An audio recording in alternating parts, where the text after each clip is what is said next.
Ficou? E não está para mim colar com os lojas.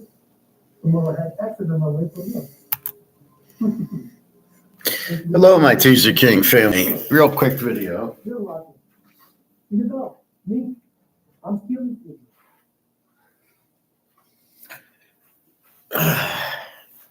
Real quick video. So let's look at this video on silver. It looks like silver is up to $130 physical in Japan, 106 in Kuwait, and 100 in Korea. And probably, so we'll see what COMEX opens up at. But here's where we're getting the divergence of physical versus paper. First of all, Happy New Year. Hope everybody was well. My 30 unit lock one, Miami of Florida under, Texas Tech under. May all the games be that easy this weekend. So that was good. I did play Alabama, Indiana, and I did play Ole Miss and Georgia. These bowl games I can't play. I played Michigan over under, and then everybody sat out. I do have a lot going Sunday in the pros, and as I'm trying to get more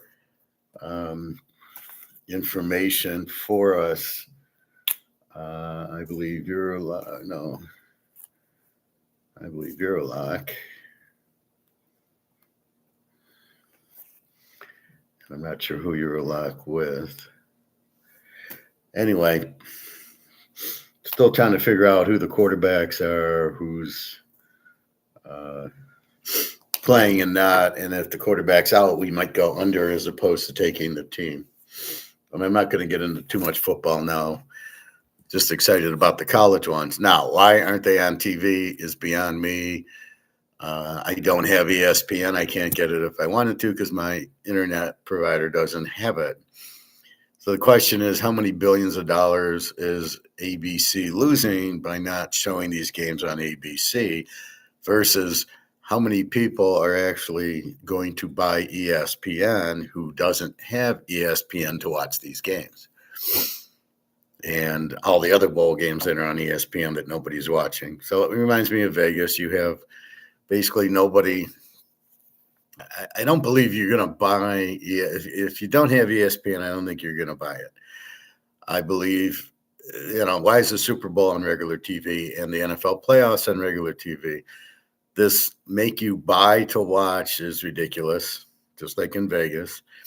So there's 3 games on today, and one yesterday is 4 games that a lot of people didn't watch because a lot of people have gotten away from the cable, went to the Roku, and it's not on. And if you don't have the right internet, you don't have it. So why do that? Why don't you just put it on ABC? Everybody's got normal channels. So a huge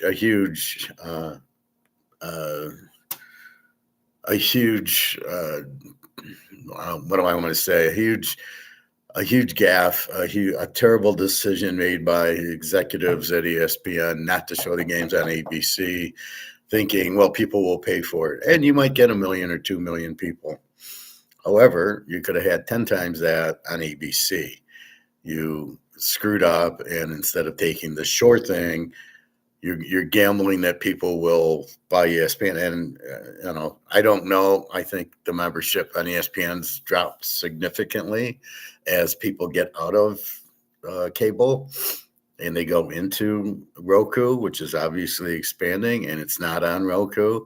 It's an app if you have the right internet, but I have Spectre. Spectre doesn't have ESPN. I don't get it.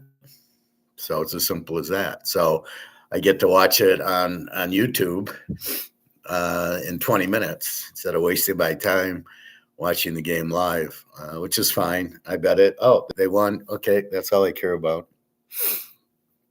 Anyway, I hope you had a good New Year's. I went and played poker yesterday.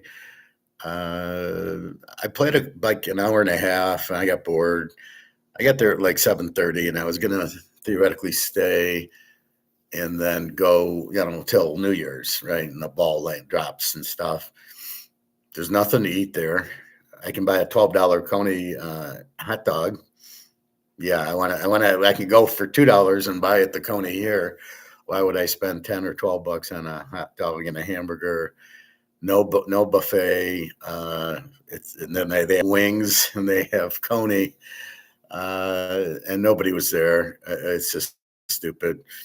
The casinos again want to overcharge you. At least I didn't have to pay for parking at MGM. So I drove down. I had eaten at home, and then I drove down, played about an hour and a half of poker. I got no cards. I finally get pocket jacks. I win a big hand. Guy had pocket eights, and then I had a pocket aces, and I got one caller, and then he folded.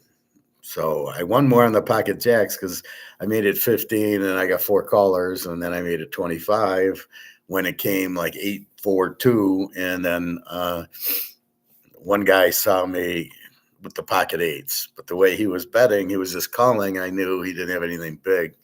So he goes to me after the hand. Well, if I made it 100, would you have saw it? And I says, no, I don't know, but I'm going to say, of course. I said, well, you weren't betting like you had aces or kings. All of a sudden, a bet of 100 at the end doesn't make sense.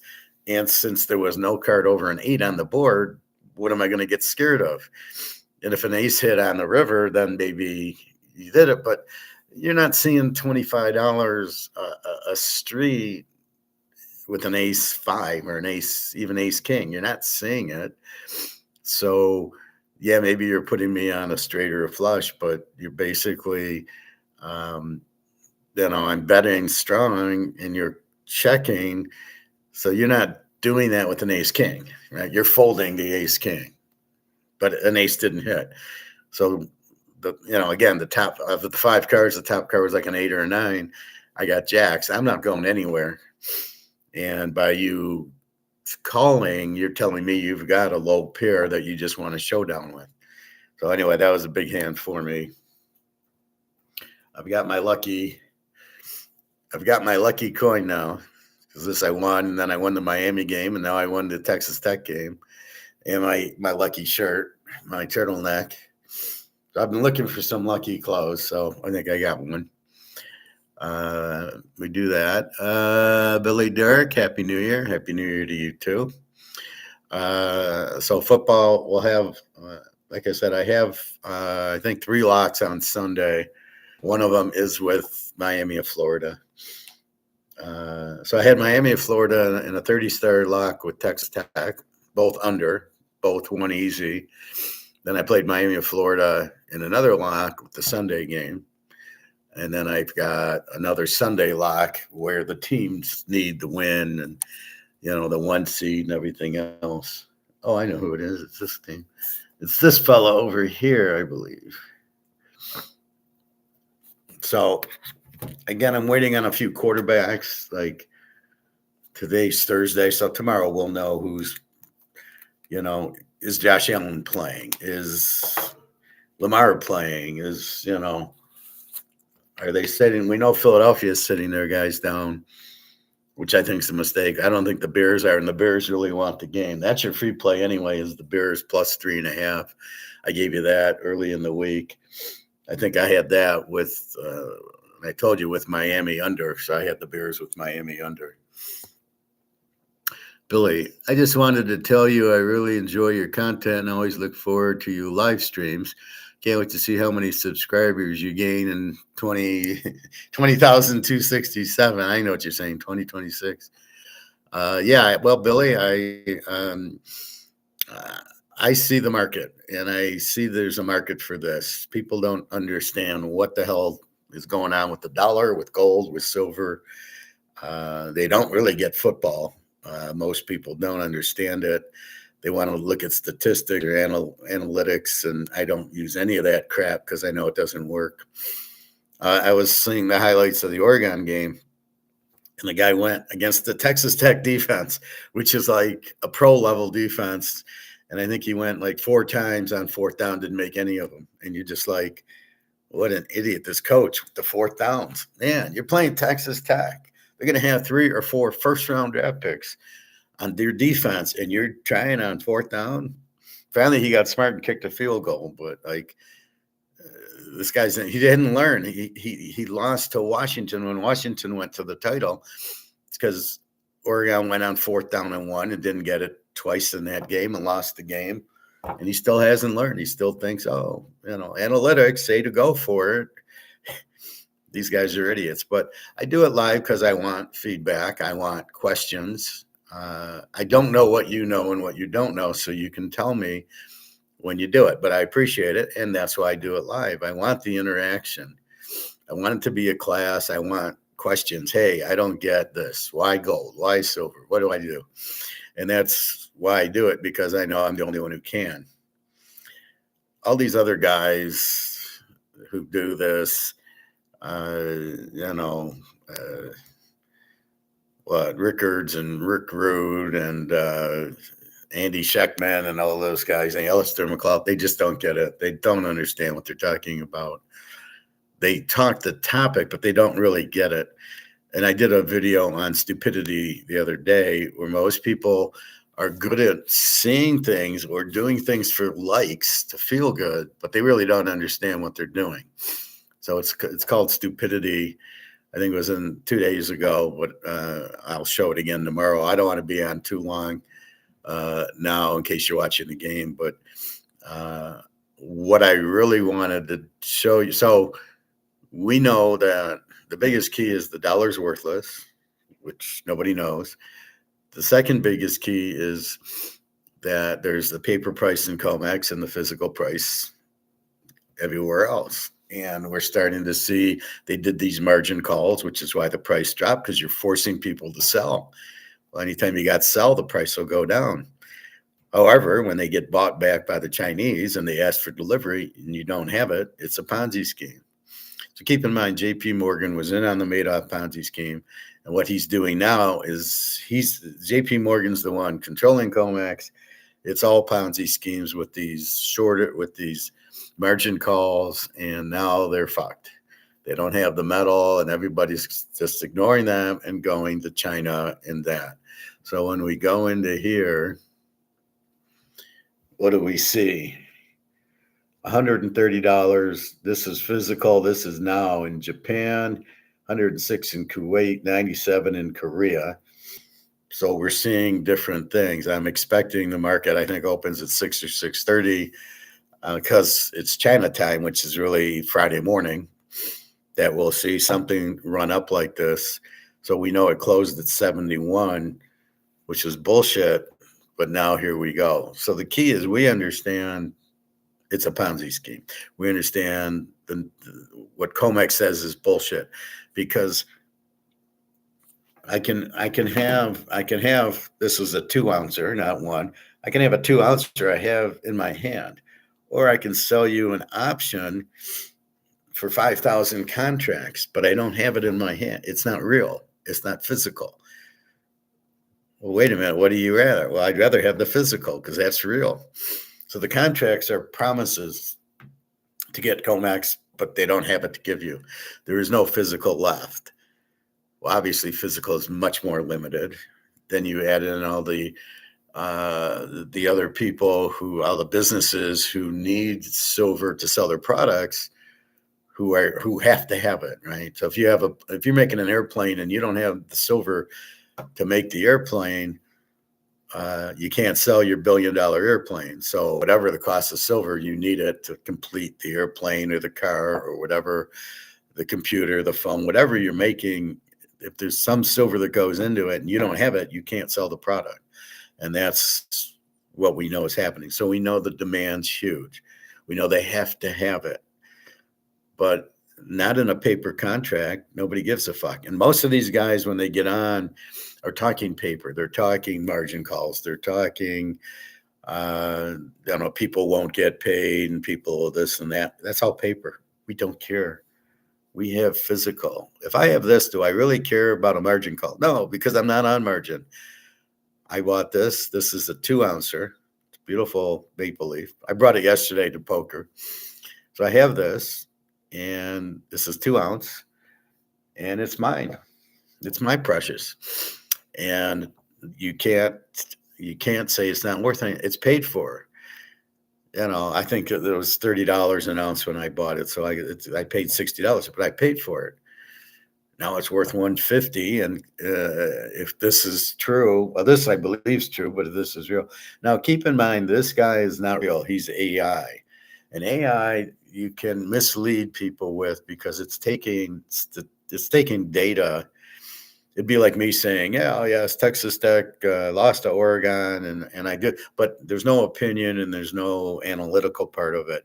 He's just reading what's happening. So he's reading 130 in Japan, and it's physical. All right, so let's watch about the first 5 minutes. Also, I know we had a lot of talk. BRICS just launched gold currency. Now, this was done in the middle of December without any fanfare. I know China and India were launching it in January and Russia in February. Now, I don't know who this guy is. Sounds like a Keynesian because he talks macro and stuff, but he's trying to say it's not physical, it's just digital, and I don't buy that. It has to be physical. I've seen Putin hold up dollars that were gold back. You can't have it just digital. You can't have digital gold because it's not real, and you can't have digital dollars that are backed by gold. And what do you do with it, right? So they have to be paper. He's trying to say they're digital. I don't believe it. I'll look this guy up. But anyway, we've been waiting for the BRICS gold currency, and it was launched in December. And of course, you're not going to see headlines, especially in the U.S., right? So you're not seeing any headlines on it. Oh, BRICS just announced the gold-backed currency. It's called the unit. We knew they were doing it. Now, this might be one of them, but there'll be actual dollars. There will be this with the gold strip on it saying, hey, this is a gold-backed currency. That'll happen. It has to happen because the ruble's not worth anything. The yuan's broke. All these dollars are worthless, so they have to back them by gold, and that's what they're doing. So, Billy, yeah, that's I'm happy you found me, and tell your friends, but this is all what I learned in my master's program in economics. And in football, I've been doing this since 1970. I discovered teasers in 77, and I'm a problem solver. So when I lose, I try to figure out why. And when I win, I try to figure out why. So I had Miami of Florida, Ohio State under. Why? Well, I told you, Ohio State had an 8 defense and Miami had a 10. And you're just not going to get a lot of points. Then I watched Ohio State, Indiana. It was a 13-10 game. And then Miami, nobody scored more than 20 on them the whole year. They lost to Louisville on a Thursday night, and then they lost to SMU in overtime. Problem was their quarterback turning the ball over, not their defense. So it was a killer defense. And so I knew there wasn't going to be a lot of points. I said that at poker. This game's going under. I said first 1 to 10 wins. And it did. Miami got to 14-1. But I know that cold, and I know gold and silver cold, and I know Austrian economics cold, which I stress over Keynesian economics, which is just a bunch of bullshit. Keynesian's not real. It's proven incorrect. So, I'm at the point where it's like, okay, let's teach. Let's help people because they don't know, and they have no source to find out. You can't go to school. Very few schools teach Austrian economics. I saw one guy try to, had an Austrian economist on as a guest because he was from the von Mises Institute. And the guy didn't know what Austrian economics was. Just because you go to the von Mises Institute, if you're not an economist, you don't know what you're talking about. He was really poor. He was all nervous. He didn't know what he was talking about. So really, you come here, and really all I do is just tell you what's really going on so you understand it. The key's like Bobby Bowe, who's in our class from the Pirates and the Mets, Bobby Bonilla. And he says, well, my daughter asked me, why gold? You can't take gold and silver to the grocery store, which case I told him how to answer it. You're not going to be able to take dollars to the grocery store soon. And like buying a Rolex or a Mantle card, you do it because it's a good investment. You make a lot of money on it, as you're doing with gold and silver, and gold and silver is really starting to go. All right, let's take about 5 minutes on this because it's just the beginning, and that will be it. And then there's a few others that he was talking about last night. Promises without delivery. Right now, as you're watching this video, something absolutely shocking is happening in the precious metals market, and the West is completely silent about it. In Tokyo, people are paying $130 per ounce for silver. In Kuwait, $106. In Korea, $97. But if you check your screen in New York or London, silver is trading at $71. Let that sink in for a moment. The same metal, the same ounce, but double the price, depending on where you're standing on this planet. Before we dive into what this really means, and trust me, what I'm about to reveal will change how you see the entire financial system. Okay, so what he's not differentiating right off the bat is what we see in New York is paper. What they're doing in Japan and Korea is physical. So that's the first thing. That's the problem with AI. He's not explaining A from B. The physical is going for one, but when we look on our screens, we're looking on paper comex. We're looking at Eddie Murphy in Trading Places where he's doing the orange juice. That isn't real. That's just contracts. So understand that the physical market, and that's what we focus on. That's why I tell you to buy physical, and there is no price on it. Like I said, the Toyota guy, the salesman at the Toyota says, well, what's the all-time high in physical? And I go, there's never been a physical price. It's always been this paper comex price, which is bullshit. So you've never really had a physical price in silver out of comex, and now we're starting to get it. So keep in mind, I always taught physical, and this is really what you want to buy and own, and not ETFs and not stocks. And you can't lose in that because you own it, right? They can't say, oh, it's not worth anything anymore, like Attack on Wall Street guy. And that's the key. All right. Hit that like button and subscribe to this channel because what's coming next will shock you. Let me show you the numbers. Not going to shock us. This isn't just unusual. This is a full-blown confession that something is fundamentally broken in how we price precious metals. Tokyo, $130 per ounce. Kuwait, $106 per ounce. Korea, $97 per ounce. New York and London, spot price, $71. Paper This price. isn't a market. This is a crime scene. Paper. And here's what makes this absolutely terrifying. These aren't just random price differences. This is a systematic divergence between what people are actually paying for physical silver versus what the official Western exchanges are telling us silver costs. Think about it. When multiple countries across Asia and the Middle East are consistently paying 30%, 40%, even 80% more than the Western benchmark price, what does that tell you? It tells you that one of these numbers is real and one of them is a lie. See, again, but he's not explaining it. They're not paying more. They're apples and oranges. One's physical, and they're paying $130 for a physical bar of silver, and versus the New York, which is paper. But he can't differentiate against it. This is the problem with AI, right? He can't understand it. But that's what's happening. So they're selling physical. So that's why when I say the physical price is much, much higher, even 130 is a joke.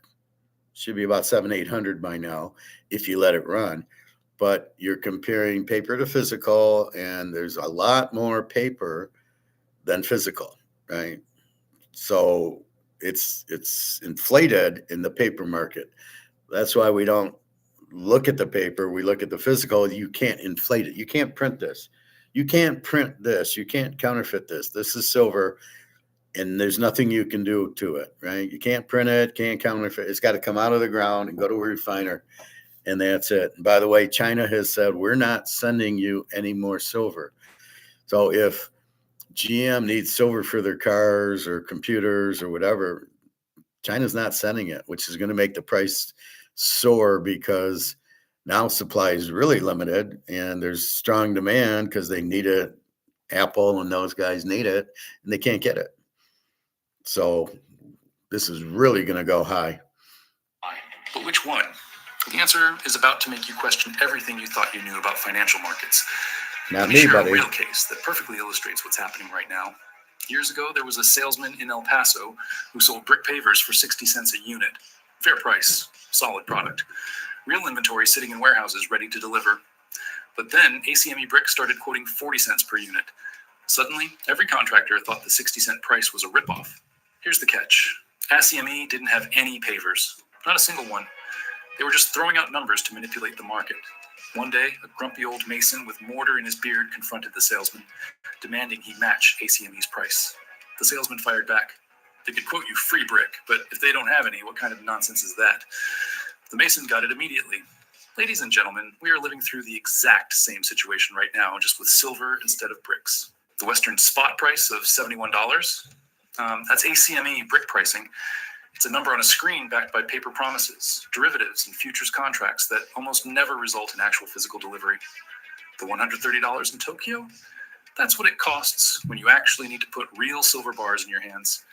Numbers without metal, promises without delivery. The game hasn't changed, only the commodity. So let me pull back the curtain and show you exactly how this illusion is maintained. In New York and London, on the COMEX and LBMA exchanges, silver trades in a completely different universe than the physical market. This is the world of derivatives, futures contracts, options, swaps, and endless layers of paper claims on metal that doesn't exist. Here's the dirty secret. In these markets, less than 1% of contracts ever result in actual physical delivery. Let me repeat that. Less than 1%. High-frequency traders ping contracts back and forth in microseconds. Bank desks hedge positions. Hedge funds speculate on price movements. Everyone congratulates themselves on price discovery, but almost nobody actually wants the metal. They've created a beautiful, sophisticated system for discovering the price of an asset that they never actually have to deliver. Meanwhile, what's happening in the real world? Japanese bullion dealers can't keep inventory on the shelves. Middle Eastern buyers are paying massive premiums just to secure supply. Korean exchanges see single coins trading at $100. Because in these markets, you can't just print more contracts. You need actual bars. Physical metal that has to be mined, refined, shipped, and stored. Okay, so what he's also not understanding is that's the way it used to be. A lot more people are asking for delivery, and that's what you see in the contracts now. China and Russia are going and they're going on COMEX and asking for delivery. So when you do the contract, you can say, "Well, pay me in paper," but now everybody doesn't want the dollar, are saying, "Pay me in physical." Hence why it's breaking up. The Ponzi scheme is over because they don't have the physical. The only reason anybody's on COMEX is because it's cheaper, right? If you're paying $130 in Japan and 71 here, you say, okay, I'll buy it from COMEX at 71. And this is the trap COMEX is setting for themselves. But when they ask for delivery, they don't have it. So this is what's blowing up COMEX. COMEX is done. This is the Madoff Ponzi scheme. JP Morgan was in Madoff. He was in the Ponzi scheme, and now he's in another Ponzi scheme. This guy's the worst, this whole JP Morgan stuff. If you have anything to do with JP Morgan, I'd get out of it. I don't bank with them. I don't do anything with them. I run. If I hear them, I run because I know they're all full of shit and monopolies. But a lot of the banks are collapsing now because of the silver being over $75, $80 an ounce. They're going to lose a ton of money in their shorts. Because when you do a short, you're saying, oh, the price is 70 and I'm going to pay it back at about 60. Only it doesn't go to 60, it goes to 80. Now you're in at 70, you've got to settle your short or lose your ass. But since the price is going up because it's the most heavily demanded item, are you out of your mind? So all these banks have to cover. So they got to buy it at 80, but they sold it at 70. So imagine buying a stock at 80, it goes to 70 and you sell it. I mean, that's basically what's happening. And in this case, they have to buy the physical to pay off the Chinese and the Russians who are saying, we want to take delivery because we're not going to pay 130 in Japan. And so this has been the bullshit Ponzi scheme of COMEX. And it's also in oil and other commodities, I think coffee and sugar and stuff like that. It's all the Chicago Mercantile Exchange. It's the biggest Ponzi scheme in the world. Of course, it's here. And it's good until somebody wants physical. And that's why it works with orange juice. Nobody's actually buying the orange juice from them. They're just setting the orange juice price. But you can't set a price without a real market and a physical market. So that's what you have. So anyway, I think we got the gist of this guy. Now, what is it going to open? It should open, I think, 6:30, 7 o'clock here, because it's Monday morning or Friday morning in China, and they'll start. So I expect it to jump up. I don't know if we'll see $100 silver right away. We might see it when we wake up, but it's definitely going to go up. It's not going to keep going down, right? It went down because they had to settle their books for the end of the year and mark to market, whatever that means. I'm not a banker, so it's sort of the mark to market is, okay, we'll lower the price because we need more cash on our books for ratios and all this bullshit they have. And anyway, so that's why it always gets lowered at the end of the month. So it'll be good once COMEX blows up. We don't have this bullshit end of the month. All of a sudden, everything drops $2-3. We're like, what the fuck happened? Because it won't, because the demand didn't go down, right? There's no new supply. Supply is very limited. The demand is through the roof because all these companies need physical. You see what's happening in Japan and Kuwait and Korea, also in Russia and China, and Saudi Arabia and Dubai. They're all buying the shit out of it. In India, they all know it's very limited and it's very cheap. And all the solar panel people need silver. And if they don't have it, they can't make their panel. So everybody's frenzying. We're finally get the frenzy of the Titanic when people realize the boat's sinking. Right. As soon as they realized the boat was sinking, you had that frenzy, everybody trying to get on the lifeboat, right? And that's what's happening here. People need it. The companies need it. We want it.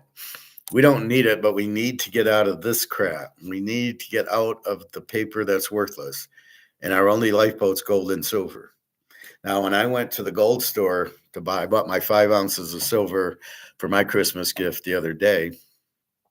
And basically, it was $76. This was Wednesday, I believe. And yeah, because yesterday was Thursday, I didn't go. So this was Wednesday. And I asked him about gold, and he says nobody's buying it at $4,500 an ounce. And I says, well, that's because they don't know it's going to go to 10,000. If they knew it was going to go to 10,000, you'd have a lot of buyers in at 4,500. But people don't know, and they don't understand, and they think, well, now it's at its all-time high, and if it's at the all-time high, then then it's not going anywhere. And people are selling the silver for the same reason. Well, silver $76, $78. I'm going to sell it. It's not going to keep going. Oh, yes, it is. So I said to him, why don't you teach these people what's really going on? He says, I don't have time to teach them. And most people are just idiots. They're selling their silver at 78, thinking it's an all-time high, without understanding why. Why is it at 78? And why is it an all-time high? And again, they're stuck and not understanding. So you're dealing with the paper highs, not the physical highs. You've never had a physical price. This is you're starting to get. Silver hits 130 in Japan is a physical price. And nothing that's still using the $70, $80 COMEX price. We'll see it much higher. Once we let this go, you'll see 500 in a month, I think. And somebody asked me in the store, as a customer and the husband and wife, and the husband goes, well, what do you see silver by the end of next year? And I said, 500 at least. He said, yeah, okay. He says, what do you think it'll get to? And I said, 1,000 easy. He said, well, I don't know if it'll get to 1,000. Oh, so it'll get to a 500 and you think it's going to stop? Once the cat's out of the bag, it's gone, right? Because the demand's huge. And once people realize it's not a $50 metal and gold is not a $4,500 metal, and they understand it's a $30,000, $40,000 ounce for gold and at least 1,000 to 2,000 ounces of silver, then, we look at it at 78 and we think it's the steal of the century. We know it's going to 500 at least, but probably 1,000. And, they try to play their games with the margin calls. We'll margin call it. Why don't you just margin call it to 100? Why do you have margin? I mean, if you're going to have margin. Otherwise, why do you even have margin? Well, that was when nobody wanted physical. Now they do. So keep in mind, everybody wants physical. And you're talking about China, and you're talking about Russia, and you're talking about India and Saudi Arabia, and they're not going to not take it.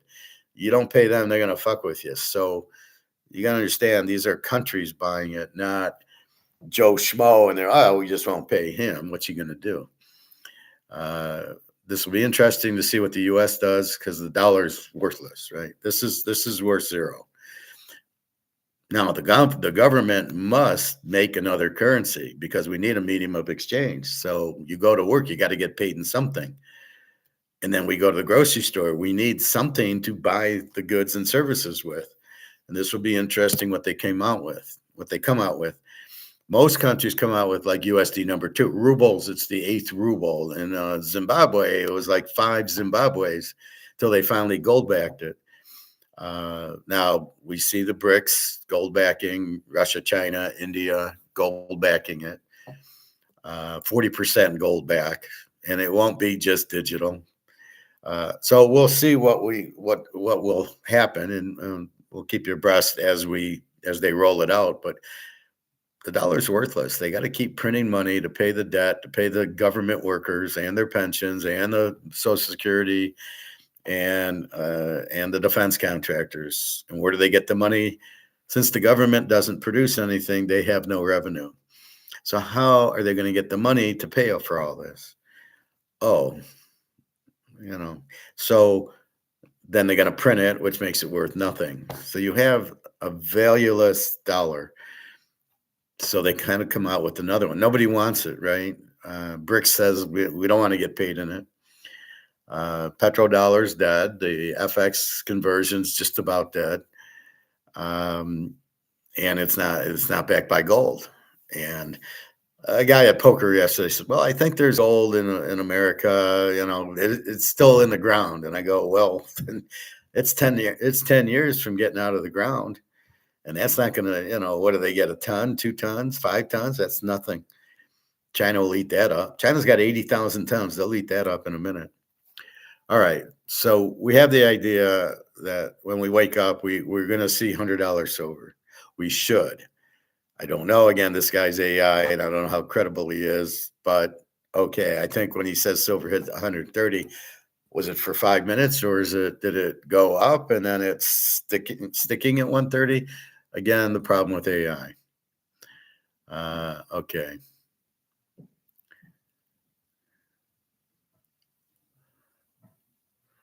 Where are my? Okay. Gold currency loss, default confirmed. So what this one is, they asked China for silver. So like Samsung or Apple needs silver to make their phones and computers and stuff. So they went to China and said, I need some silver. And China rejected it and said, sorry, we're not doing it. It was supposed to be January 1st, which it is now. So China's rejecting that.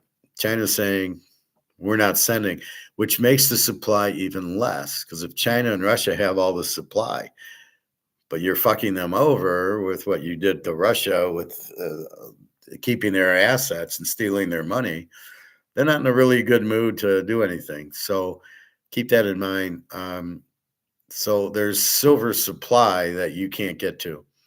So China's saying we're not delivering it to you.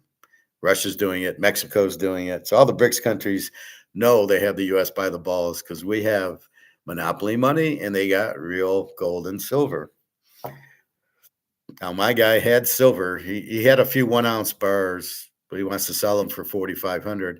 So he's under the impression, well, I can't sell them. They're too expensive. And I'm under the impression, no, they're going to 10,000 to 20,000. You'll have no problem selling them. Again, this paper gold and silver versus physical gold and silver. And all the banks want physical.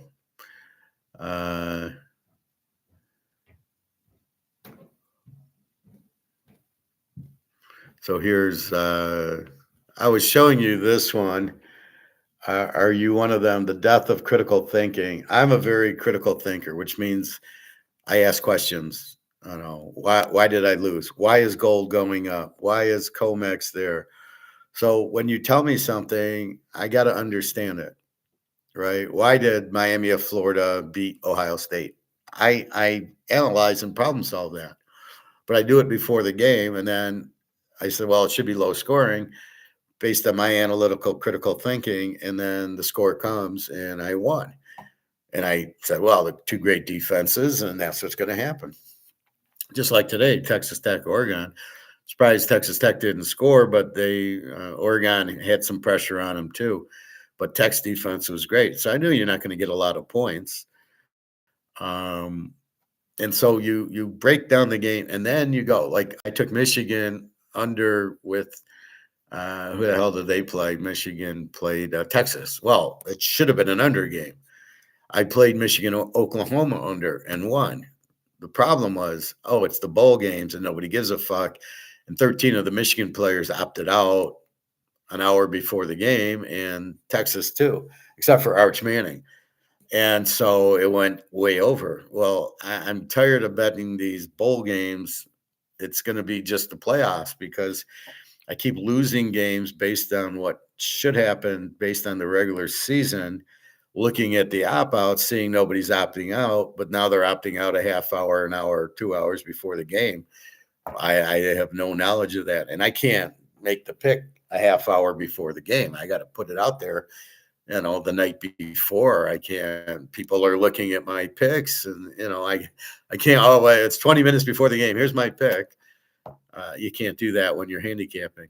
I can do it when I'm betting. I can bet it late, but I can't handicap it and say, here's the pick I'm picking for you. So these bowl games are useless. They're a waste of time. The players don't care. I doubt the fans go. It was all supposed to be a vacation. Oh, Michigan's playing Texas, and they both tried. And then, it's in Florida. We'll take a vacation. Everybody's rooting for their team, and the teams are trying hard, and that's all gone. I don't think it's gone because of the playoff. It's everybody, it's an exhibition game now, and I got to get ready for the pros, or I'm in the transfer portal. The transfer portal is the worst thing for college football, and it should be like in February, right? And the coaches shouldn't be able to leave early. So when you get the coaches leaving in early December, the players aren't going to stick around. The NIL kills it. Imagine you're a player. Let's say you're a good running back. But your quarterback, like Michigan, he makes, $2-3 million a year, and the running back doesn't make anything. Yeah, I'm not going to block for you in the offensive line. So if he doesn't buy him Rolexes, they're not going to block. I'm not getting paid, and you're getting paid $1 million. Yeah, we're not blocking.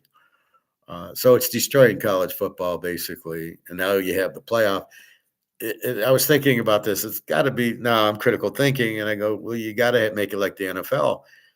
You don't have New Orleans and the Giants and the Jets in bowl games. Well, I know you guys suck, but we'll have bowl games for you that are meaningless, and then we're going to have the playoffs. No, you go right into the playoffs. The top teams are in the playoffs, the Rams, Seattle, San Francisco, but not the Jets and the Giants. The shit teams aren't in just the game. The season's over, and that's what you need to do in college. The shit team, anybody that's not in the playoffs, it should just be over. That's it. There shouldn't be bowl games anymore. Now you might expand to 20 teams in the playoff. I mean, you could just like the pros. Okay, you win your division, you're in, and then the next 2 wild cards of each conference are in. You have 20 teams. At least they're going to play, and they get rewarded and deserve it. Your James Madison and your Tulane should never have been in the playoff. You're going to put them in against Ohio State and Miami and Texas Tech. Are you kidding me? They don't have a chance. So, you're better off. Okay, if you're going to have Alabama, then you needed Notre Dame and you needed Baylor, BYU, and you needed Utah. Should have been in there, and whatever else from each conference. And that's how it should be.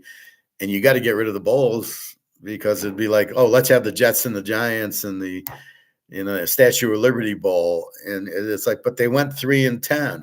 Why would you have a bowl game? So it's really stupid what college is doing. They've got to evolve and get rid of the bowl games. If nobody's going to stay, if the coach is leaving and nobody's going to stay, and everybody's going to opt out. Okay, wait, I'm betting this game based on they're not opting out. So, you get, okay, Utah played for their coach. Okay, that's one. Everything else is just bullshit. So it's very difficult. So I don't like it. I think they got to get rid of it and just make it a 20-team playoff or whatever.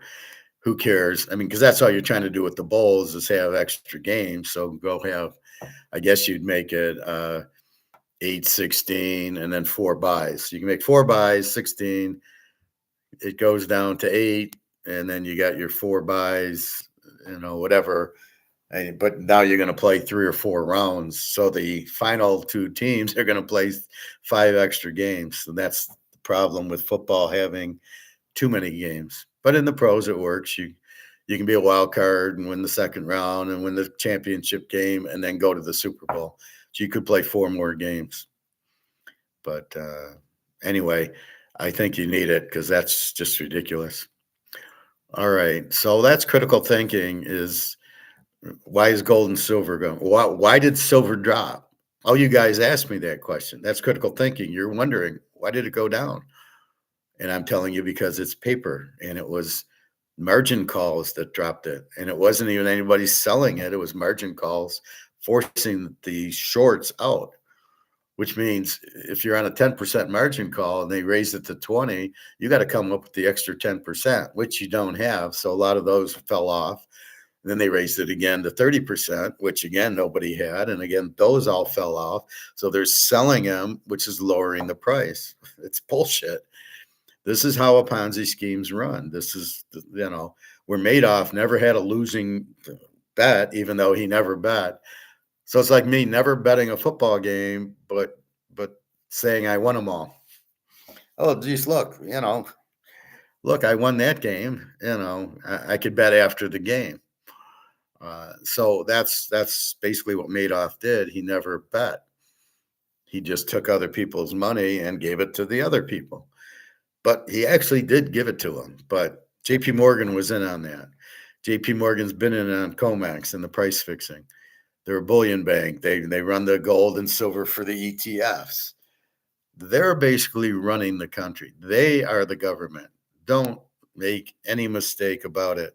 They're run by the mafia and they run the government.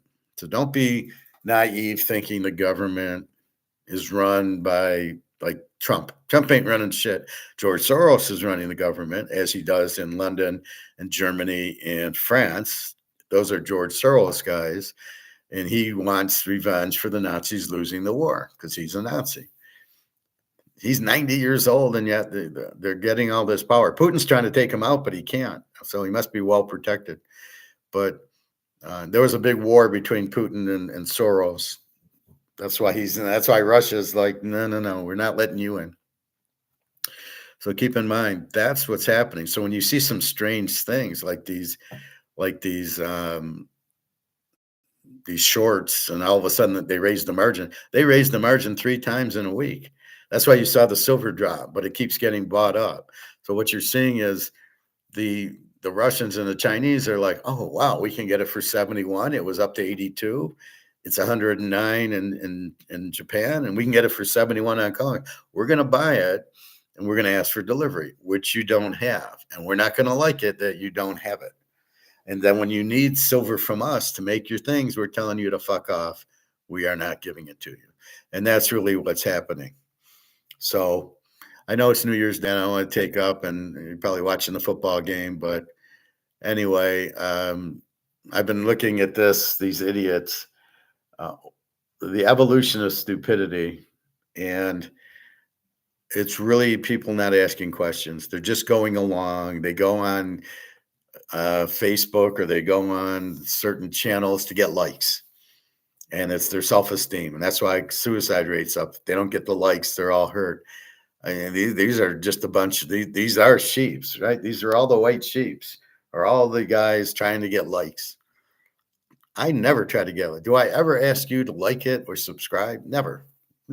Everybody who subscribed is subscribed because they want to, which is what I want, not because I'm telling you to. Oh, please like me. No.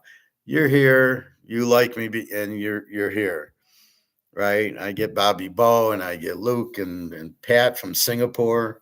And when I'm in Europe, I'm getting European people because I'm on, 9 in the morning there, and they're available. So they come on, and it shocks me.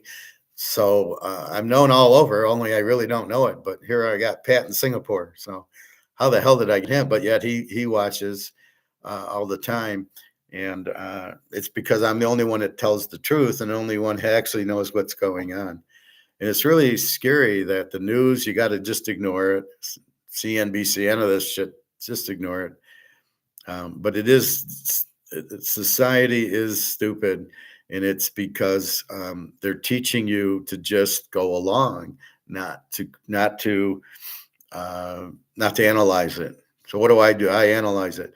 Well, was the moon landing real? That's critical thinking. And I go, there's no way. Was 9/11 really airplanes hit? No, because it was a demolition, and it was a gold robbery because the Israelis stole all the gold underneath the one of the buildings. So that's just critical thinking going, well, what happened? Who benefited from that? And how could a building collapse? It can't collapse because it's made for, all the wind and anything else. And it would only fall one floor. And then it was like concrete, one floor concrete. It would never have collapsed unless you did a demolition, which is what you did. And so you're looking at it and it doesn't make sense. That's why I'm very deadly in poker. I have the jacks, the guys got the eights, and let's say an ace hit on the last card and he bet 100. Would it make sense that he's calling me with an ace, with only an ace, and I clearly have a pair? I bet it 15 before the flop, and then 25 on the flop, and 25 on the turn. So I clearly have a pair. And you're going to tell me you're calling me with an ace, and then an ace hits, and now you hit aces? Yeah, okay, sure you did. So that wouldn't make sense to me. I'll give you a quick tell in poker. If you're in the hand and you get down to the river, I'm assuming you guys know how to play poker. So you get down to the river, so all 5 cards are out, and somebody checks to you. And then you bet. Let's say you bet $50. And then he raises you. He makes it 150. He's bluffing 100% of the time, because since he acted first, he would never have checked. Let's say you have trips or a straight. You're not going to check. The river's out. You've made your straight. You're first to act. It's heads up. You'll never check because you're afraid I will check and you won't get paid off. So out of just insecurity, you're going to bet your straight or flush, right? Or you hit your set or whatever it is. You're going to bet that. You're not going to check it. So if you check it and then I bet, and now you come over the top, well, you would have bet first. So if you're ever in that situation where somebody checks to you on the river and then you bet and then they come over the top, automatically call them. As long as you have, aces, or I had kings, or I had 2 pair, it's an automatic call, because there's no way. And I've done this before. Insta calls. I remember I was at Caesars or somewhere, and I had like queens or kings, and the guy checks, so I bet like $50, and he comes over the top, and before he got his bet in, I called him, because I know it doesn't make sense. As a critical thinker, you would never check on what do? You value bet, right? I got 4 aces. Well, I'm going to bet something. I'm not going to check my 4 aces hoping you bet, because if you don't bet, I don't win anything. So I'm going to bet $50 or 70. You always are going to bet on the river if you have a hand. You're never going to check it and then hope I bet and then come over the top. So that's your biggest poker tip I can give you. It's 100% foolproof. That is a bluff. So off you go. Anyway, football, I'll get into tomorrow. But basically, real quick, Carolina-Tampa is a playoff game. But now, apparently, if Tampa wins and Atlanta beats New Orleans, Carolina wins the division. Now, Tampa's they play Saturday, and Atlanta plays Sunday. So Tampa's still going to play to win, and then hope Atlanta loses to New Orleans, which they certainly could. But if Carolina wins, they win it. Seattle, Frisco. Seattle's 1. It's at Frisco. Winner gets the 1 seed. Loser gets the 5 seed, I think, or the 6 seed. So this is for all the marbles, too. This is a 1 seed. Into Houston. Houston needs the game they can still catch Jacksonville, and they probably want the higher seed. And they're hot. They're not going to lay down. That's the thing with defense. You might rest your quarterback. You're not resting your defensive studs. Tennessee, Jacksonville. Jacksonville can still get the 1 seed, or they want to win their division, so they're going to play. Dallas and the Giants, who cares? Green Bay, Mini. I don't know who the quarterback is. If Willis doesn't play and Love doesn't play, and we get the third-string quarterback going against the third-string quarterback of Minnesota, I'm betting this game under, because where are you going to get points? Brosmer sucks, and whoever the third stringer has Green Bay, he's not going to light up Minnesota. So it's a good under, and it's a good under. Again, critical thinking. I have no quarterback, and I have a good defense in Minnesota. Green Bay, pretty good defense. But where are you going to get points from if you have 2 shit quarterbacks, right? Cleveland, Cincinnati. I just love Cincinnati here.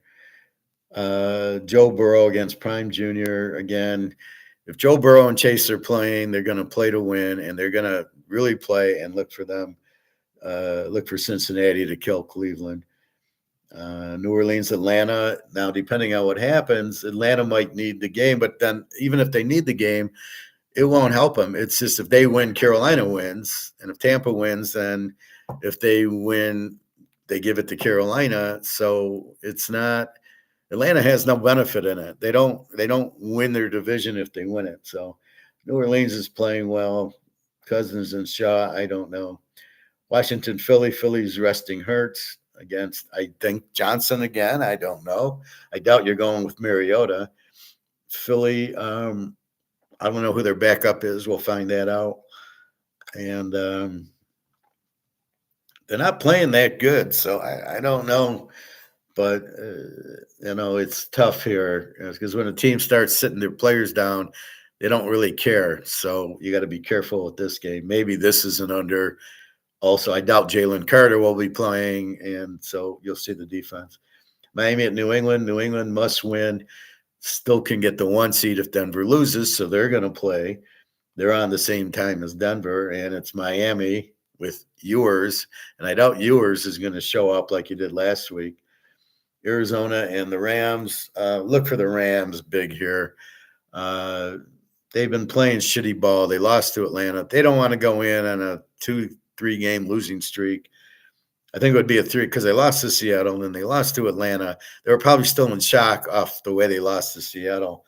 But Arizona's got the 34 defense. Again, critically thinking, we're going to bet against the 34 defense of Arizona with Budda Baker out, with Stafford, who's pissed off because he had such a shitty game, and they're at home, and look for them to kick the shit out of Arizona. And we're laying 7. And in our land, teaser land, it's 1. Win the game. So you got to love the Rams. So the Rams, Cincy would be an interesting teaser. KC, Oakland, we got KC 5.5, 36.5. Ola, Conca, I guess Pickett, because Geno Smith was injured. And Oakland's trying to lose, so they get the number 1 pick. And they got the 29 defense, and Max Crosby's not playing. The whole team's in a fit. And here we got KC, who doesn't care because they're not in the playoffs, and Mahomes out. So maybe this is an under. You don't have a quarterback, again, where you're thinking, well, I won't play it because I got Odell and Pickett. But really, it could be a great under. KC's defense still going to show up. Oakland is that, but how much was Odell gonna light you up for 40 points? San Diego, Denver. Now Herbert's out, so they're going with Trey Lance. I heard that today. Who sucks? Denver needs the game, going for the 1 seed. So look for Denver big here. Detroit, Chicago. Chicago's going to play. They owe Detroit. This is where Dan Campbell is incredibly stupid. he lights up Chicago. They win 51-24. He kind of rubs it in their face. And Ben Johnson, who was at Detroit, didn't forget that. So look for them to be really pissed off about losing by 50-20. And they don't forget that. And the Bears are just going to run it down their throat. It's cold. The Lions will cry, go, oh, it's cold. I can't play. I got to play in a dome. So look for the Bears. This is your free play. And this is, I think I played this with the Miami of Florida under pretty big. Golf against Caleb. Detroit with the 31 defense is the key to this game, and the Bears are playing much better with the 21. And they want to win going in, and they want to play Green Bay, not the Rams. So look for Chicago to win here. Philly just assumes they're going to win, so Philly's not playing, which they could get the 2 seed, so it's surprising. The Jets in Buffalo, I'm waiting to see, is Josh Allen playing? It's really seeding. Buffalo, San Diego, and Houston, all pretty much the same record. So you're fighting for the 5, 6, and 7 seeds. So what does that mean?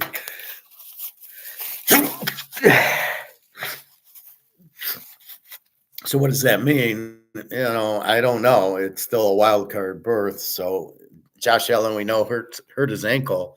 I could see him resting. It's the Jets, and Brady Cook, or Steve Cook, the bowler, is the quarterback. So we'll see. I don't know who the backup is if Allen doesn't play. I could see them getting a lead and then sitting Allen out, but he's banged up, so they need him. That'll be ironic. They finally get no Mahomes, and then Josh Allen's hurt and can't play. So they'll want to work the backup in just in case Allen can't go. In our last game, Baltimore Pitt, playoff game, both teams need it. I don't know if Lamar is playing. Actually, if I was a Baltimore fan, I'd want Huntley. He's much better against Rodgers. And we don't know DK Metcalf's the chemistry. Now, this is the hardest part about betting. How do you differentiate the Pittsburgh-Cleveland game from this game? Now, Pitt beat Baltimore in Baltimore 2-3 weeks ago, 27-22. Now, you don't have DK Metcalf, but it's Aaron Rodgers. I'm sure he's played when his receivers were out. Devontae Smith would be out, and Devontae Adams would be out, and he still could complete passes. You just throw more to your tight ends and your running backs than your receivers. That's all you do. Baltimore, pretty good. They're both good defenses. We'll see if TJ Watt comes back. We should know that tomorrow. We might know it now, but I haven't had time to look. I've been watching 24 because I can't watch. This is my bitch since I don't have ESPN. I can't watch the games. And that's my point, my whole thesis. I can't watch the games because they're not on ABC. What the fuck is wrong with whoever, the Disney people, thinking I'm going to buy ESPN to watch the games? I would never do that. I went on as soon as the Texas Tech game was over. I went on here and I searched it, and there it was. And in 20 minutes, I saw the game. And I laughed at Oregon keep going for 4th down against the Texas Tech with 5 all-pros on their defense. Really, Texas Tech lost because of the turnovers. All right. So, again, Baltimore Pitt. The more I think about it, this has got to be tease the dog, especially if TJ Watt plays. Okay, we don't have DK Metcalf. They'll figure out something. And Baltimore, if Lamar plays, then so it's going to be mostly James, King James, whatever, the running back. So it's going to be mostly him running the ball.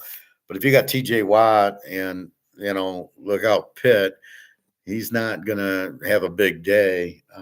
Pitt can know how to play defense. I think if I do have Lamar against Rodgers and I don't have DK Metcalf, I could play this game under. It's 40.5, under 46. I doubt you get there. Again, you don't have Metcalf, so Pitt's going to run the ball more. Baltimore will, with Henry, they'll probably run him more. We'll see, but it's at Pitt, and I wouldn't be surprised if Pitt wins. And again, this is where you got to critically think and differentiate from last week. This isn't Cleveland. They're at home. This is must win. Last week wasn't must win. They could lose and still be in the, now get this week to do it. So, yeah, they're making it hard when all they had to do was beat Cleveland and Prime Jr. Prime Jr. had a good first quarter, and the last three quarters, he was like 0 for 5 for 10 yards. He did nothing. So I wouldn't be surprised if Pitt is on fire and they're a very strong home dog. I don't think I could bet Baltimore as a road favorite, especially if Lamar's playing. I'd be more tempted to bet Pittsburgh. I'll take Aaron Rodgers over Lamar 100 times out of 100. I don't know why he's still injured. I don't know what everybody's big deal is about Lamar. He's not a good quarterback. So, again, I'm being critical. Everybody's, I love Lamar. He's the MVP. Like. Just so they're agreeable. That's the dumbing down of people. They just agree. They don't analyze and contradict. So that's what they're doing. They're just agreeing with it, going, oh, yes. No, that's the problem with the dumbing down. We look at it critically. Is Lamar any good? No. Can Pitt win? Yeah. But most people are just being stupid or just go along. Oh, yeah, I like Baltimore. Oh, you like Baltimore? I like Baltimore. They just go along. They can't think or analyze. And all we do is problem solve and analyze. That could be why I'm having a hard time getting a job, is because I'm very analytical. And I say that in my resume that I'm a critical thinker. And most people don't want that. They just want yes people. Just agree with what we're saying. Don't analyze it. Because I was at Tenneco and they were saying, we only spend what we get in. And I said, well, there's nothing wrong with going into debt because you pay back in inflated dollars. And that's a true thing. So you don't mind going into, let's say, $10,000 of debt because over the next year you're paying back. If you paid it all back, you'd probably only pay back about $4,000 or $5,000, even though it'd be $10,000 because the $10,000 is not worth anything. So theoretically, you really should be in debt now, paying back with pennies on the dollar. If you're working and getting money in, and it's not a problem, that's really what you should be doing, taking advantage of the weak money. Just like we're buying gold and silver, we're getting out of the weak money and watching our gold and silver go up. All right, 636. Let's see what our price is.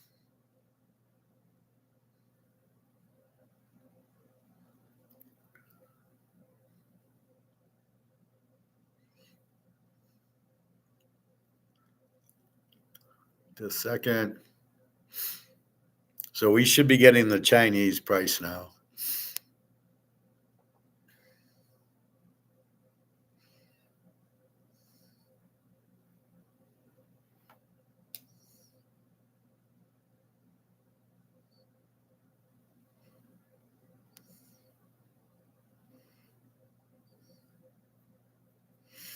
All right, so this was 71.47. It's already 72.67. And this you can just see is a straight line up from 43.30 to 43.40. And this is nothing. It's been open for 10 minutes. This we'll keep an eye on, and you can see it's climbing 72.71. I don't think you'll ever see 72 again. I would guess this will close at 80. Now that we know what's happening in Japan and we know people want to buy it because it's been suppressed and it's been shorted and margin calls, they're all done with this game. China's got the ball now. This is all China, right? So look for China to really want to buy our gold and silver. And that's what they're doing. They're buying it. They're asking for delivery. They're buying it. And they can't find it for $72.65. As Pat was on last week saying it's $95 in Singapore or Hong Kong, I think. He's in Hong Kong. And then we see it's in Japan, it's $130. Oh, I can buy it for $72.67 in America. Well, no, you can't. Well, I'll buy the contract and ask for delivery. There isn't anything to deliver, but that's why they keep using comex, is to buy it cheap. And as the guy said with the bricks, you can mark the bricks at zero, but you're not getting them for under 60 cents, right? So you're not getting gold and silver for 72.65. In a fantasy, you are. In reality, if you wanted to buy it. Now, when I went to the guy's store, I could get this for 72. The guy's store is looking at that at 72.66, and that's what he's selling it for. He didn't even have a premium. He sold it at spot to me.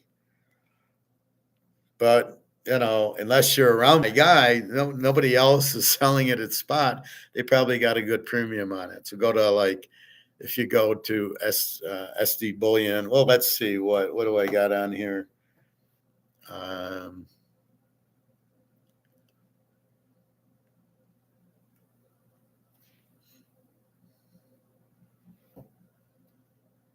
So this is who? This is JM Bullion. All right. So here's gold.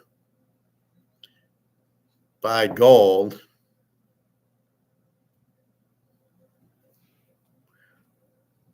Let's look at his silver.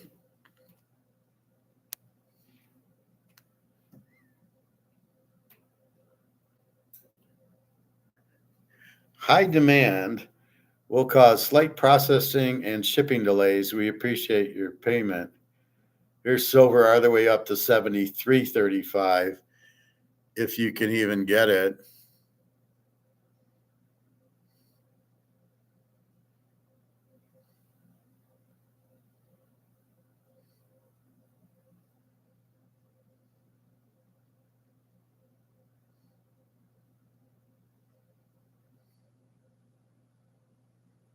All right, here we go. So here's a 1 ounce Eagle, 2026. He's $83. Now, I don't care that it's 2026. I'm not buying it for the year. I'm buying it for the silver. So he's already at 83. This is 82 for Marilyn Monroe or whatever.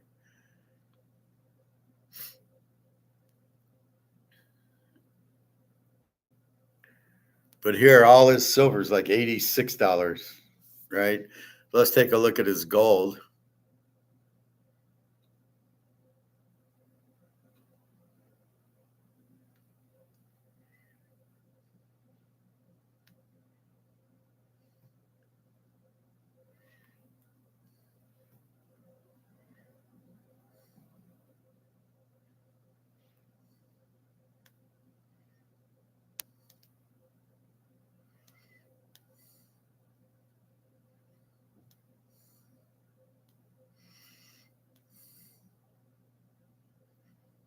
Trying to get to his 1 ounce.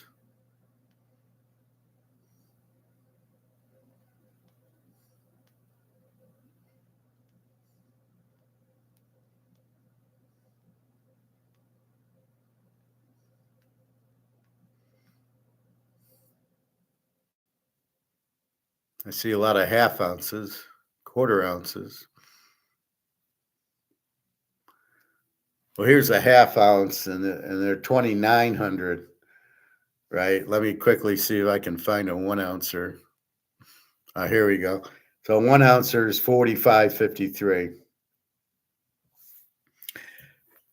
much higher than the 4,300 we're seeing. So silver's in the 80s, if you can even do that. Hey, Behold, how are you today? Happy Happy New Year's. Indiana is whooping ass. That's good. Keep the score low. I got the game total. But I didn't think Alabama. I mean, they struggled before, but my lock, everybody I gave out Miami of Florida under, and then I had Texas Tech under with that defense. So I got Indiana under. Hopefully they stay under, but not as big. The big lock was Texas Tech, Miami, and then Miami with unders, and then Miami under with the Bears, which is the free pick. Anyway, so that's JM Bullion, although they still show they have it. But based on high demand will cause slight processing and shipping delays, which means what? So that means they don't have the product. So are you able to get it for 4,500, or they're going to say, well, we'll quote you the price when we get it in. And this is why I like going to the store. The problem is the guy at the store, he has 1 ounce silver rounds. He doesn't have this anymore. This is a very special, this is a Maple Leaf 2 ouncer, which he had in a container. He was selling 14, which was actually 28 of them. I kept fucking up on the price thinking I was buying 5 and I was really buying 10 because it was all 2 ounces. But he doesn't have any gold. He had some gold bars, but no coins. He says, well, it's going to cost me, I got to buy 10 ounces, which is $45,000, which you didn't want to do. And I'm kind of going, well, that's okay. It'll sell. He says, just educate. He says, I don't want to educate. I'm not going to educate.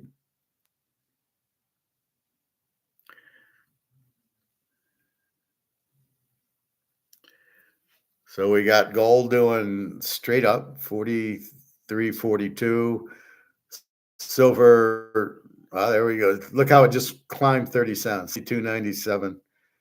So I'm expecting when we wake up tomorrow, 80, over 80, back to that 82 we were at. And okay, what did they do? They raised the limits to the margin calls. So they cleaned out a bunch of shorts. So people and margins shorting it had to cover. They all went broke. There goes Wells Fargo. There goes Citibank. There goes Bank of America. There goes Chase, JP Morgan, HSBC. All the banks who are in the shorts got their ass kicked. They're the ones who are shorting it. Most of us, we're not even buying from Comex, and we're not on margin, right? We're getting the coin, and we're saying thank you. There's no margin call, so we don't have to worry about most of this shit. So they're trying to get the price down. They're trying to settle their book. They're trying to get cash, is what they were trying to do. So they're selling their options and getting the cash because it's better on the books at the end of the year if they have cash and not risky assets, I guess, or whatever they call it. So now that's done. Now we're in 26 and here we go. So look for this just to keep climbing. But that's what we have. So that's our football. And that's good. So keep that. And that's it. So your gold and your silver should be to the moon. No worries. And again, the reason it went down because it was options, not physical. You must understand that this is physical. This you're not going to get. They can't say, "Oh, it's not worth anything." No. It's too much demand. The key is if there's demand in an asset, anything, a Rolex, a Mantle card, whatever. If there's demand and it's limited, you're going to have a high price, and you can't get burned on it. Because of the demand, if the price starts dropping, people will buy it. They'll buy it cheaper because there's demand for it. You only get in trouble when there's no demand, which you obviously with gold and silver, it's the only option. You're always going to have high demand there. And that's the difference. So if you're worried about the price dropping, again, it's the paper price, it's the option price. It is not the physical price. We don't have a physical price. We're starting to see it in Japan at 130 or whatever. What price will they use? This is another story. But why everybody uses Comex is beyond me. It's the most manipulated Madoff that you can get. So these guys are like Madoff, only it's legal because since they run the government, they don't penalize themselves.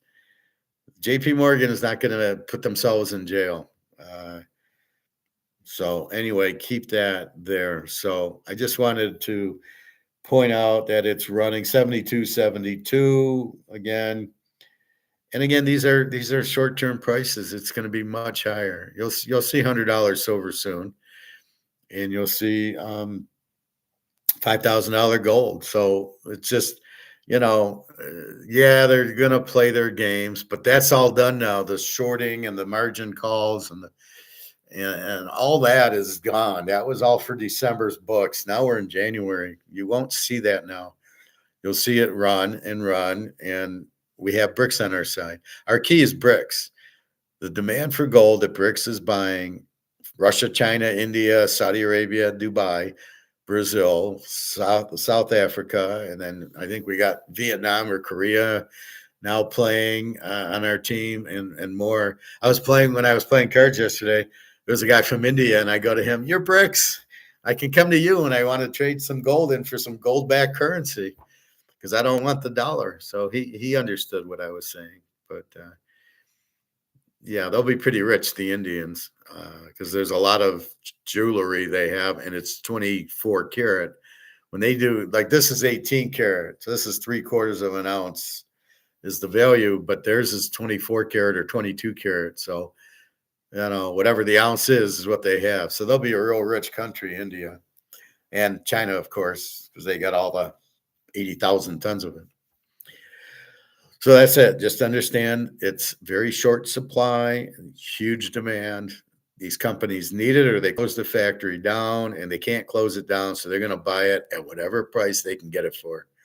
And now that China has cut it off and said, we're not delivering it. Now, I don't know how, obviously, you can get it at the right price, but they want a much higher price. Russia, I don't know. I'm sure they're pissed about the war. India's got a lot of gold and silver. So Dubai.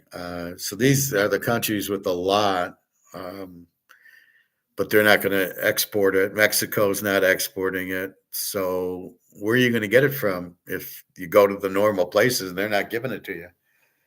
So anyway, that's tonight's lesson. So Indiana, just keep it. Let them win 40-0. It's fine. Just keep the score under 55 or 56.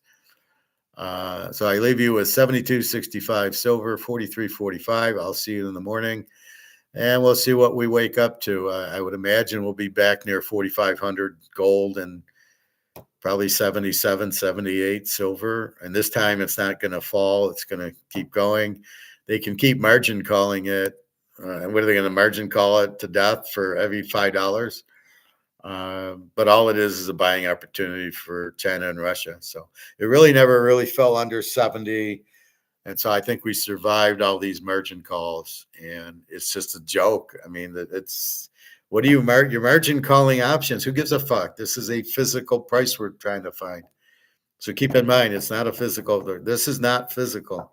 This is an option price. So we don't really care if we're holding physical. I don't really care what the option price is. I know it's bullshit because this is far more limited and far more in demand. You need this for your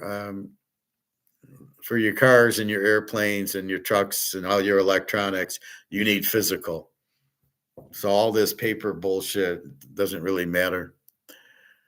All right. Anything else before I leave? Questions, comments? Let me know. I will be on tomorrow about 11-ish. So anyway, it snowed a lot here. Poker was kind of boring. I like I said, I played for an hour and a half, and then I just was like, okay, I'll leave. I was getting shit cards except for my pocket aces and pocket jacks, and then I think I left by 8:30. I was watching the Miami game there. They have ESPN, and then I just it was like I was going to wait till midnight. I didn't even. I was like, let's just go home. So anyway, New Year's Day, I went to the club because they closed at 1:30. I don't know why a health club closes at 1:30 on New Year's Day. What's the big? Why are you closing? So I don't know. Anyway, that's about it. So have a good night. Happy New Year. I'll see you tomorrow, www.teaserking.com. And we'll talk more of the pros. Hopefully by then we know, is Lamar playing? Is Josh Allen playing? And then it's how long are they going to play? Jalen Hurts is out. Okay, good. At least we know he's out. We know Philly's not trying. So then we maybe bet him under against Washington, depending on if it's Johnson against whoever for Philly, they're not going to try. See, when they don't do that, they're afraid to get hurt. Those games are going to be under because they're not going to try. And so they'll be very flat. and they'll just run the ball and try to run the clock and get off the, get the game over with. So there's no incentive there. It's just very run, punt, play a little defense. All right. Have a good night. 72-73 silver, 43-42 gold. All right. Look for a big week. Well, look for a big day tomorrow. Then it's off Saturday, and it comes back Sunday night, Monday. And then let's look for a big week next week. All right. So we got 2 teams in. It looks like Indiana's in. So it's going to be Miami. It's going to be Oregon. It's going to be Indiana. And the last one, I would say Georgia, because the coach is gone. And that's what pisses me off. How does the coach leave before the end of the season? So I like Georgia to win in that one. And we'll see. All right. Have a good day, everybody. www.teaserking.com. Happy New Year, Merry Christmas, and go buy your physicals. All right. Take care, everybody.